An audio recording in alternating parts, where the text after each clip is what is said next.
Olá, investidores! Voltamos com o nosso Conexão FII, agora com a segunda parte, com a conversa que a gente tem com o Fernando da Buildis, para falar do segmento de lajes corporativas. Fique aí para acompanhar todos os detalhes.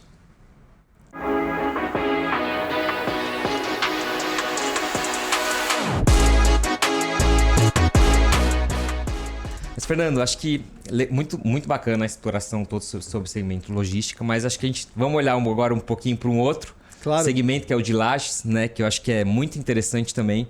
Acho que foi um dos segmentos mais afetados ali pela pandemia, e principalmente por conta de trabalho remoto e tal, enfim. E aí a gente tem visto uma recuperação, não sei se eu posso dizer lenta, mas enfim, que ultimamente ela está até acelerada, né? Mas ela vem vindo gradualmente, isso é fato, né? Então, eu queria que você, no mesmo jeito que você fez essa avaliação do que mudou do segmento de logística, o que a gente viu de mudança no segmento de lajes ali nesses últimos anos? Legal. Temos mais 2 horas, né? Não, vamos lá na resposta básica. O bacana do mercado de escritórios é que, como a gente já monitora desde 2005 e já são 20 anos, logística a gente viu a vacância subir e agora estamos vendo a vacância cair. Escritórios a gente já viu a vacância cair, subir, verdade, quase cair, subir. Bom, deixa eu explicar isso um pouquinho. Contexto. Quando a gente começou lá em 2005, a vacância estava numa casa de 10% e num processo de queda. Lá em 2006, 2007, a vacância em escritórios era 2%. Você tinha gente na Faria Lima pedindo para o seu vizinho de cima, a sua empresa, cara, você não quer sair daqui para outro lugar, eu preciso expandir, eu estou quase montando escritórios em beliche, né? Então, o que o desenvolvedor pensou? Bom, se a vacância está tão baixa, vou começar a construir, óbvio. Só que é o ciclo de construção para condomínios logísticos que a gente estava falando, em 6 meses você levanta um condomínio. Em escritório, entre aprovações e tudo, é 3, 4, 5 anos, sim, facilmente. Até lá o mercado já mudou de novo. Até lá o mercado mudou. Então, quando a gente estava com uma vacância em 2, 3 e o pessoal começou a construir, eles entregaram lá para 2011, 12, 13... Aí a gente já estava entrando num governo Dilma com outras dificuldades. Aí a gente teve um excesso de oferta, porque muita coisa entregando, e um momento econômico que o país não estava em expansão, estava muito mais em retração. E aí a vacância saiu de 2, 3%, chegou lá em 20, 15%. Eu tô aqui dando correndo aqui nos anos. Chegou lá em 2016, 17%. Quando a Dilma saiu, o Temer assume rapidamente, o mercado de escritórios estava no ápice da sua taxa de vacância, olhando para a cidade de São Paulo, nessa casa aí dos seus 20%, 25%. Só que quando você tem muito estoque disponível de alto padrão, o que acontece com o preço? Ele cai. E aí, os contratos geralmente um contrato de escritórios é feito de 5 anos. Quem tinha feito um contrato de locação lá em 2007, 2008, 2009, que a taxa de vacância estava baixíssima, pagando, por exemplo, R$120 num prédio B, encontrou lá em 2016, 2017, uma oportunidade de um prédio classe A nos mesmos R$120, às vezes até menos. Por quê? Porque excesso de oferta, preço cai. A gente começou a ocupar muitos edifícios de alto padrão, que foi um movimento chamado Flight to Quality. Ou seja, as empresas estavam saindo de prédios Bs, indo para prédios As, pagando basicamente a mesma coisa. Isso lá em 17, 18, aí o que aconteceu com a vacância? Começou a cair. Quando a gente está no primeiro trimestre de 2020, a gente estava vendo o gráfico assim, vacância baixa lá em 2005, 6, 7, vacância alta em 2013, 14, 15, 16, e aí começamos a apontar para a vacância baixa. Chegamos no primeiro tri de 2020, qual que era a expectativa do setor? Cara, daqui 2 anos a vacância vai bater 10%. Quando a vacância bate em 10%, o preço começa a subir, eu vou começar a construir. Perfeito. Era uma das perguntas que eu ia fazer para você sobre o percentual mágico que se dizem aí no mercado. 10% é o percentual mágico tanto para escritórios quanto para logística. Alguns setores começam a reagir um pouquinho antes de chegar nesse percentual, mas esse é o percentual mágico usando o teu exemplo. Então, quando o mercado olhou isso lá em 2019, 2020, cara, o mercado de escritórios está absorvendo rápido, a gente vai entrar num ciclo de baixa. A montanha-russa ia fazer exatamente isso. Ia cair naquela descida que o pessoal levanta a mão, só agradece e dá frio na barriga. Só que aí veio o que todo mundo sabe que aconteceu, segundo tri de 20, o mercado de escritórios estancou. Algumas empresas de forma até eu creio que rápida demais, iniciaram um processo de devolução de escritórios. E a gente que estava vindo numa curva para ciclo de baixa, esse ciclo foi interrompido e nós fizemos um novo ciclo de alta. Aqui nesse período do ciclo de alta, eu queria fazer um comentário que é super importante que os investidores tenham em mente. Parece que a taxa de vacância subiu, de fato ela subiu, porque todas as empresas decidiram devolver os seus escritórios, correr. Será que escritório vai fazer sentido agora? E é só olhar o que a gente está vendo aqui. O pessoal não está vendo, mas tem um escritório cheio aqui atrás da gente, né? Exato. Esse impacto que levou de novo um mercado que estava ali próximo de 10% de vacância nesse processo de queda para novos 25%, tiveram dois fatores. O segundo, de menor impacto, foi de fato a devolução das empresas, que era o que estava todo mundo pintando como o grande vilão. Mas, na verdade, o primeiro impacto que elevou a taxa de vacância foi a entrega de empreendimentos que estavam em construção de 2018, 19 e 20. Aí bateu 2022, a vacância estourou. Até antes de 2022, né? Final de 2020 e 2021. Eu lembro que nesse período foi entregue o empreendimento do Parque da Cidade, ali na região da Chucri Zaidan, que só ali eram 100 mil metros quadrados num único complexo. É muita coisa. Sim. Então, naturalmente, a vacância subiria, né? Agora, para eu tentar resumir uma opinião aqui que eu acho que é super importante, quando eu olho a cidade de São Paulo inteira, quando a gente olha metros quadrados ocupados, vamos excluir metros quadrados existentes, porque aí a gente pensa em taxa de vacância, né, o espaço disponível, e aí isso tem muito a ver com a quantidade de entregas. Olhando só para metros quadrados ocupados, o quanto de metros quadrados tem gente sentada numa cadeira de escritórios? O mercado, desde 2005, vem crescendo naturalmente. O mercado cresce, cada vez mais metros quadrados. A gente chegou em 9,7 milhões de metros quadrados ocupados na cidade de São Paulo. 9,7. No momento mais baixo da pandemia, esse volume de metros quadrados ocupados caiu para 9,1. Ou seja, de forma oficial, com números, a pandemia roubou, entre aspas, 600 mil metros quadrados ocupados de escritórios. Batemos 9,7, viemos para 9,1. Sabe quanto que nós temos hoje de metros quadrados ocupados? 10,2 milhões de metros quadrados ocupados. Ou seja, a gente já devolveu o que a pandemia tinha roubado. Sim. E já estamos em franca expansão. Então, assim, quando a gente olha o setor de escritórios hoje, a gente não vê um mínimo de indicativo de que esse setor está passando por retração. Certo. Agora, talvez uma pergunta que está na cabeça de vocês e de todo mundo. Ah, mas os escritórios, eles mudaram muito o modelo de ocupação? Foram ressignificados? Sim. Sim.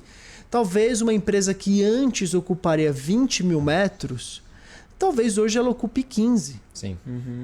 Por quê? Porque há empresas que têm uma escala ainda de trabalho híbrido, apesar que isso está no movimento cada vez um pouco mais raro. Você vê muitas empresas, bancos, todo mundo convidando. Sim. E por vezes um convite até quase que impositivo para os funcionários voltarem para os seus escritórios.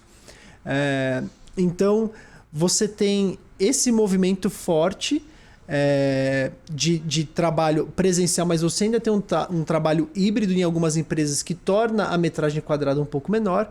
Se você tem um trabalho híbrido, você não precisa da relação 1:1, estações de trabalho, funcionários existentes.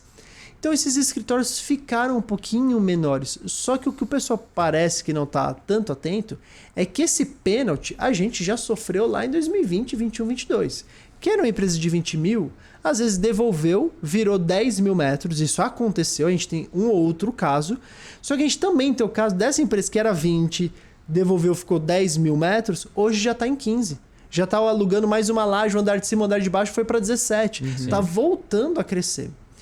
E um outro dado que a gente gosta de analisar, que eu acho que faz muito sentido para essa conversa toda é, quando eu pego, e eu fiz isso em alguns anos, todas as movimentações de empresas que ocuparam edifícios de alto padrão em um determinado ano na cidade de São Paulo, 10% dessas empresas... Então vamos tentar elucidar. Suponhamos que a cidade de São Paulo tenha 2 milhões de metros quadrados se movimentando em um ano.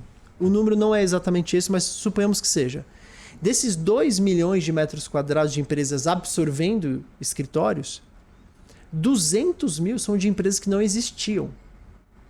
E parece que a gente esquece que para o mercado de escritórios crescer, ou uma empresa precisa sair de um espaço e ir para o outro, ou expandir no próprio endereço, ou expandir no outro espaço. Mas não é só assim. Tem um outro elemento que é uma empresa que não existe e agora ela ocupa uma grande metragem. Hoje já tem 3 endereços e endereços nobres entre os melhores edifícios, ocupando metragens acima de 20 mil metros quadrados. E isso ocorre com muita frequência numa cidade tão pujante como São Paulo. Então, a gente precisa olhar assim que a economia de São Paulo nasce empresas do setor financeiro com certa facilidade, nasce muitas empresas de tecnologia, com o advento da IA que todo mundo fica assim, mas Fernando, a IA não vai roubar o trabalho das pessoas e se roubar o trabalho das pessoas não precisa de menos pessoas, menos escritórios. Em contrapartida, tem outras empresas nascendo de IA que estão contratando gente que precisa ter escritório, porque acho que hoje está claro para se não todas as empresas, para a grande maioria delas, de que você precisa ter uma estrutura física. É muito difícil você ter uma empresa que vai performar em altíssimo nível com todo mundo trabalhando de forma remota. Você precisa ter ali identidade, relacionamento entre as pessoas. Aí se é um dia da semana, 2 dias, uma vez por cada 15 dias, cada um tem a sua estratégia. Mas a gente está vendo de forma notória que o mercado de escritórios hoje está no seu ápice de ocupação. A gente anda nos principais eixos e vetores. O trânsito está caótico. Almoçar por vezes você precisa de fila, de espera para almoçar. Então a gente está bem assim confiante que o setor de escritórios não tem nenhum indício de retração. Isso não quer dizer que é só você investir em qualquer tijolo que você vai se dar bem. Você precisa escolher ativos em boas localizações, com um padrão legal, né, que estejam bem posicionados para aproveitar esse crescimento. Legal. Aproveitar o gancho aqui das lajes corporativas. A gente vê um movimento, né, nos últimos trimestres que muitas empresas têm buscado... Você já comentou isso no início da tua fala, né? Que é buscado ativos com uma melhor qualidade técnica, com outros benefícios, melhor infraestrutura ao redor, né? Com um preço um pouco mais acessível, né? Então a gente viu, por exemplo, o Chucre Zaidan absorvendo bastante, a gente viu algumas na Chácara Santo Antônio, Pinheiros, ali na Rebouças, né, aqui em São Paulo. E a pergunta que eu te faço é a seguinte, a Faria Lima, como que está a situação da Faria Lima? A gente ainda tem uma vacância muito baixa, né? Mas a gente tem perspectiva de mudar talvez essa dinâmica ali no condado, o preço estagnar um pouco, a gente começar a ver um pouco mais de vacância na região, ou não? Vai continuar sendo o principal polo empresarial da cidade, enfim? Boa pergunta, uma discussão bacana. Eu acho que assim, respondendo de trás para frente, não há nenhum indício, eu preciso dizer dessa forma, né? Não dá para você cravar o futuro, né? Um parênteses contando uma história de bastidor. A gente estava próximo a mudar para o nosso escritório novo da Buildings em 2019. E eu estava conversando com um dos sócios, eu estava defendendo pegar um andar inteiro no nosso prédio, o sócio estava defendendo pegar um espaço um pouquinho menor, né? Era o sócio financeiro, eu sócio de negócios, eu estava assim, preciso do andar inteiro, eu quero muita metragem. E aí no meio das nossas conversas ele, não, vamos dar um passo mais cauteloso, né? Sócio financeiro, vamos dar um passo mais cauteloso e tal. Aí numa das nossas conversas eu falei, mas cara, a gente tá indo super bem, faturamento cresce, pô, cara, o que pode acontecer pra gente não conseguir pagar essa conta, né? 2 meses depois que a gente mudou pro escritório um pouco menor, ele venceu a discussão, veio a pandemia e a gente fechou o escritório por 6 meses, né? Certo. Então quando eu digo assim, pô, o que pode acontecer pra dar de erro, eu já não caio mais nesse engano, né? A última vez que eu falei, o nosso escritório ficou fechado por bastante tempo. Mas assim, dito isso, não há nenhum indício de que a região da Faria Lima deixe de ser o principal polo, o principal centro financeiro do país e que isso puxe os preços de metro quadrado para cima. Hoje, Faria Lima é quem testa o teto do preço de aluguel e durante 2025 esse preço de teto foi testado e foi ultrapassado, assim, rompemos barreiras na Faria Lima. Número, acho que assim, na verdade, um conceito que é ilustrativo para quem está vendo a gente. Sabe aquela coisa quando você tem, graças a Deus, a gente não tem no nosso país, ou pelo menos não em grande escala, quando você tem um terremoto, o pessoal fala assim, o epicentro do terremoto aconteceu em determinado lugar. Pensa assim, que o epicentro de preços altos de aluguel, ele acontece na Faria Lima. É como se fosse o epicentro de um terremoto. E à medida que você vai saindo de lá para todos os raios, você tem preços que vão suavizando e suavizando e suavizando. Então, hoje, a Faria Lima trabalha com preços na casa de R$300, 320. O teto que eu disse que ela testou é em alguns empreendimentos de padrão boutique, ou seja, muito, muito exclusivos, bateram os R$400 por metro quadrado. Então, isso assim são valores muito acima do que a gente está acostumado a ver. Mas, em contrapartida, a gente percebeu, eu pelo menos tenho essa visão clara, conversei com alguns proprietários de Faria Lima, que eles me confidenciam isso, mas não falam abertamente, que assim, pega R$300? Pega, mas não é tão fácil vender Faria Lima a R$300. A empresa precisa muito querer estar lá. Por quê? Porque em contrapartida, depois que você sai desse epicentro, e não precisa sair muito, você sai um pouquinho, você chega hoje na Vila Olímpia ou em Pinheiros, nesse novo eixo da Rebouças, que você tem prédios bons também, não vou nem dizer tanto quanto, você tem prédios bons tanto quanto, mas talvez em volume, você também tem prédios bons, mas que você vai conseguir 40% do valor, 40% de desconto em cima do valor de Faria Lima. Então, eu acho que a taxa de vacância alta em outras regiões limitou o crescimento da Faria Lima. Sabe o que aconteceu aqui na Paulista, onde a gente está? Paulista dobrou de preço, quase dobrou de preço, ela aumentou 60%, 70% nos últimos 3 anos, pós-pandemia. Taxa de vacância na Paulista bateu 20%. Hoje, a taxa de vacância da Paulista está em 10%.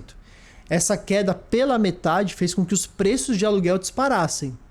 Só que aí eu até escrevi um artigo recentemente que eu faço uma provocação nesse sentido. Bom, os preços da Paulista, na época estavam em R$100 na média, hoje batendo 160, 165. Eu acho que os preços da Faria Lima da Paulista começam a chegar próximo de um teto. Por quê? Porque se ela chega ali em R$200 o metro quadrado, aí algumas empresas vão começar a fazer conta. Faz sentido eu estar na Paulista ou faz sentido eu ir para Faria Lima, para Pinheiros, que são outros centros mais novos? Paulista é um centro super tradicional, vocês trabalham aqui, vocês devem estar satisfeitos com isso, você tem todo o transporte público, você tem serviço, você tem tudo aqui. Só que é natural dizer que o perfil dos ativos não é o perfil de ativos mais novos. Você tem ativos AAAs, mas em volume da avenida, a avenida ela é muito mais em prédios na casa de 20 anos do que na média de prédios de 2, 3, 4 anos, como a região nova da Rebouças, que é praticamente um canteiro de obras de tantos ativos novos. Limitando um pouco as outras em evolução de preço, porque, de novo, a empresa começa a fazer conta. Então, como vocês disseram, hoje a Chucre Zaidan, dentro desse epicentro, ela funciona como uma opcional grande para para empresas, que querem bons preços de aluguel, assim, nessa casa de 100, 100 e poucos reais o metro, e bons ativos. Você tem ativos de altíssima qualidade lá. Que nos últimos anos, muitas transações foram feitas a 70, 80 reais o metro. Era 4 vezes menos do que já se transacionava na Faria Lima. E em qualidade de ativo, você não tem 4 vezes menos, você tem ativos comparativos. Então, assim, tentando dar uma resposta ampla e objetiva para a tua pergunta, assim, Faria Lima é ainda o grande centro financeiro, é onde todas as empresas querem estar. O foco é muitas empresas do mercado financeiro e tecnologia, ainda que grandes operações do setor de tecnologia tenham migrado para outras regiões, como, por exemplo, a Rebouças. A gente tem uma empresa lá que fez uma pré-locação, saindo ali dessa região da JK e Faria Lima, indo para um prédio de 38 mil metros, ali na região da Rebouças. Então ela sai desse eixo e já está indo para esse eixo, que é um eixo também consolidado agora, a região da Rebouças, mas não é Faria Lima e JK. Então isso está acontecendo em alguma medida para a gente ficar de olho, né? Perfeito. Acho que sua resposta foi muito boa para aqueles investidores que gostam de fazer conta, né? Pegar os ativos, destrinchar, ver qual o nível máximo de rentabilidade de um ativo que tem um determinado fundo em relação a ativos de outro fundo, que às vezes não são mais tão de qualidade assim, né? Sim. Mas a gente falou muito de São Paulo, que acho que óbvio é onde concentra assim, o auge de condomínios, né, mais novos e tal, inclusive do Brasil. Mas a gente acompanha alguns FIIs também, que tem ativos no Rio de Janeiro. Né, e a gente viu, inclusive, alguns fazendo retrofit ali, enfim, para ver se enfim, melhora o potencial de demanda ali. Você acha que esse é o caminho mais acertado? O que você está enxergando do mercado imobiliário no Rio? Ou você acha que o mercado de lajes ainda tem espaço para uma recuperação, eventualmente no centro, não sei? Eu acho que o mercado de lajes tem espaço para recuperação, mas que está longe de depender do mercado imobiliário. Eu acho que a recuperação que o mercado imobiliário espera surfar na cidade do Rio de Janeiro é uma recuperação de atratividade de empresas, uma recuperação econômica que vai para além do setor. Quando a gente quiser olhar o copo meio cheio da cidade do Rio de Janeiro, a gente bateu no ápice da taxa de vacância para ativos de alto padrão 50%. Pô, 50% é muita vacância, né? O Rio de Janeiro, durante um tempo, é isso. Você tinha a capa, acho que da revista Times, né? Que o Cristo decolando, né? Como um sinal do Brasil em grande expansão. Hoje o Rio de Janeiro ele já está no momento, pensando em mercado imobiliário de escritórios, muito mais cauteloso. A gente teve muita entrega, as entregas na região portuária, né? São empreendimentos de altíssimo padrão, mas que não tiveram o desenvolvimento até da região esperado pelos desenvolvedores que colocaram o prédio ali em primeiro lugar. Então, uma vez que a vacância bate 50%, hoje ela está na casa de 32, 30 e pouco, você fala assim, bom... Bem longe dos 10. Caiu, obrigado, caiu bastante. Sim. Então, não tá pior, tá melhorando, mas tá bem longe dos 10. Certo. Bem longe dos 10, por que a gente tá mirando 10? Porque 10 onde você vai ter ganho real de preço de aluguel e etc. Sim. Com vacância 32%, você não consegue subir preço. Muito pelo contrário, você vai eventualmente testando o preço para baixo para ver até onde você consegue tirar uma movimentação. Todos os trimestres, quando a gente fecha um trimestre, eu pego a nossa planilha de dados lá. Planilha é modo de dizer, né? A gente tem tecnologia, né? Eu pego lá o sistema e eu faço um ranking de todas as maiores movimentações que aconteceram no Rio de Janeiro naquele trimestre. E para o meu espanto, as movimentações, não são tão grandes como as de São Paulo. Hoje a gente vê movimentações de 38 mil metros, como eu citei, 10 mil, 15 mil, com uma certa naturalidade. Rio de Janeiro, as grandes são de 3 mil, 4 mil, com uma característica. Elas saíram de um endereço e foram para outro. E por vezes não cresceram fazendo essa movimentação. Então é como se o Rio de Janeiro tivesse hoje naquele grande jogo de rouba-monte. Para um prédio receber um inquilino novo, ele precisa roubar de um outro prédio, que ele vai ficar com essa vacância, eu roubo de um outro prédio. E assim as empresas crescem, mas de forma muito tímida. Assim, felizmente ou infelizmente, tem um setor que cresce bastante no Rio, que é a ocupação pública. Isso que eu ia falar. Quando eu olho, o governo do Rio de Janeiro alugou mais 5 mil metros num edifício.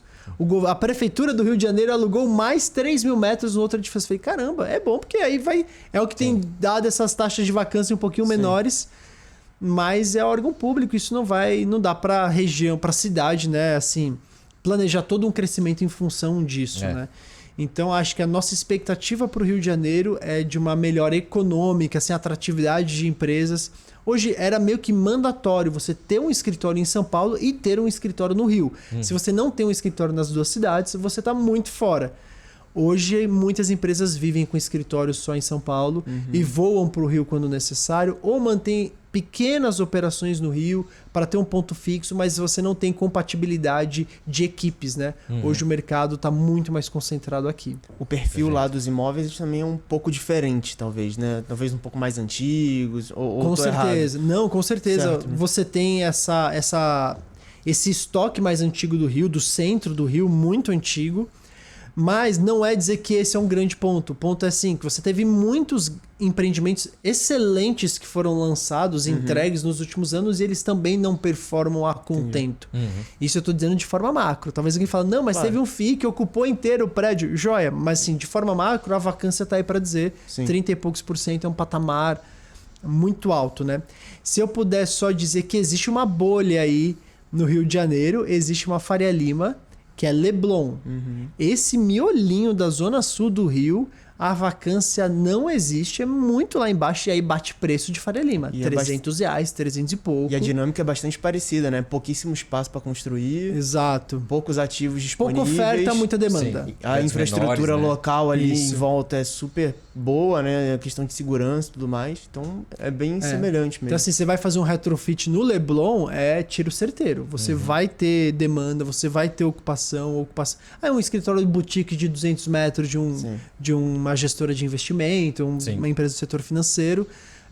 Aí sim você tem público para isso, mas as grandes lajes com grandes operações ainda não voltaram a aparecer no Rio como em outros anos, onde você tinha o setor de petróleo pujante, e aí o setor de petróleo atraiu um tanto de outras empresas. Hoje a gente não vê isso ainda. Olhando pelo lado da demanda, talvez não esteja tão pujante assim, né? Mas talvez essa linha do retrofit para outras finalidades no ativo pode ser talvez uma saída para o mercado imobiliário, né? A gente vê ativos lá no Rio que estavam, não necessariamente corporativos, tá? Mas mais antigos, que o governo tem incentivado ali a reocupação, um retrofit para outras finalidades, hotel, residencial e tudo mais. Então, não sei a tua visão, né? Mas talvez possa ser uma alternativa, né? Você reduzir um pouco a quantidade de oferta, né? de lajes para, enfim, depois a gente voltar a acelerar ali as ocupações e ganhar preço. Né? Com certeza. Até nos nossos números, às vezes tem clientes que perguntam assim: Fê, por que eu tinha lá 2 milhões de estoque no Rio e agora tem 1 milhão e 900 e pouco? Você tem menos estoque? Como que isso é possível, né? É por ressignificação de ativos. Tá. Então, isso acontece no mercado de escritórios também. Às vezes são ressignificados para hotéis e a gente tem alguns casos ressignificados para co-living, shared living, student living e qualquer coisa assim, student housing, né? Então, você tem esses outros setores do mercado residencial, não necessariamente o tradicional, que pode acontecer mais também desse mercado mais multifamily, do residencial para a renda, que está ressignificando alguns edifícios corporativos. Isso acontece e acho que é uma tendência. Legal. Bom, André, vamos para a perguntinha final, então? Vamos, só queria deixar esse finalzinho aqui para você talvez dizer aí para os nossos investidores de forma um pouco mais resumida, uma mensagem final mesmo, o que você está esperando aí para o mercado de tijolo, né? De lajes corporativas e logístico, né? Para 2026. Legal. A gente está uma expectativa muito grande nesse setor, nos dois setores. A gente acha que o ano de 2026, do ponto de vista imobiliário, é extremamente promissor.